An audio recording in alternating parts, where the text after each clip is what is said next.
Hello everybody and welcome to another episode of Let's Sarcasm. Today's episode is on warnings and safety. For all of you out there who don't know me, which is pretty much all of you out there, I'm Alex Moore.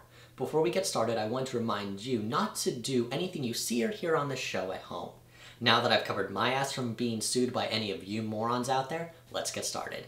Warnings are everywhere, and it seems that most things today actually have more warnings than perks. A ladder, for example, is used to reach things you couldn't reach before or get to a higher elevation. However, tattooed all over it are brilliant suggestions like never carry an object or load that could cause you to lose your balance. Well, duh, because if I decide to use a ladder to reach my anvil, well then I pretty much deserve what's coming next. He knows.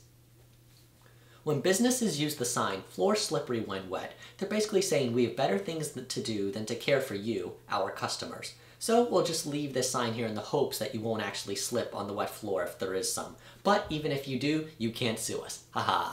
You might as well sell fireplaces that say, caution, fire hot when lit, or flashlights that say, bright when turned on. Speaking of dumbasses, there better be a pretty good story behind this one. Because I can't even start the chainsaw holding it normally, so how the hell do I start it while holding the chain? Whoever needs to be reminded not to touch a sharp spinning blade should really have been taken care of by natural selection years ago at this point. I was looking up some more warnings and came across this one. Now, I have no idea what it's for, but if I'm handling something marginally dangerous while I'm sleeping, we have more than one problem occurring. I've already touched on medicine warnings in my health and hygiene episode, so I won't be bringing those up again because that would just be pointless repetition. Now, for something that should actually have more warnings than anything else on the market, cigarettes. I understand why older generations smoke, well, not really, but nobody in younger generations should. At this point, I don't really care if you want to give yourself yellow teeth, lung cancer, throat cancer, future breath, wrinkles, and a myriad of other health benefits associated with smoking. But please don't ruin my health by smoking in public. In fact, this will bring us into today's random rants. Smoking in public.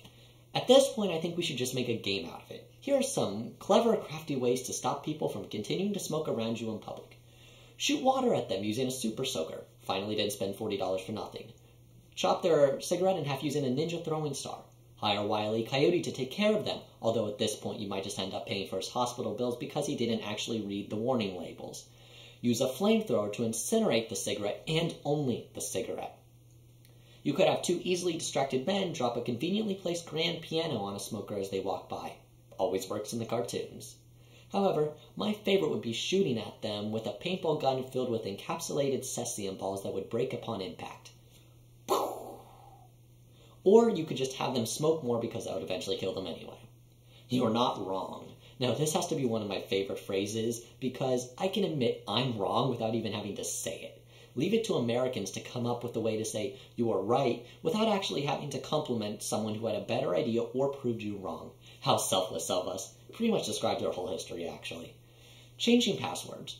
I understand why I have to change certain passwords.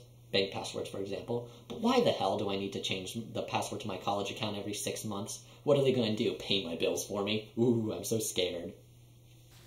Facebook gives you the option to like a post, but I think they should also give you an I acknowledge button as well. If someone posts something funny, a cool picture, or an article, or something you agree with, then go ahead and like it. But if there's a family or friend death, an article talking about a disease outbreak or some other horrible human travesty, climate change, extinction, or anything else that isn't a good topic, you know what I'm talking about. I want to support the topic, but without feeling like a total ass for pressing the like button. We've all been there. I see so many articles about famine, missing children, job loss statistics, and other problems in our world, and they all have thousands of likes. And everyone has gone through, should I press like or should I not?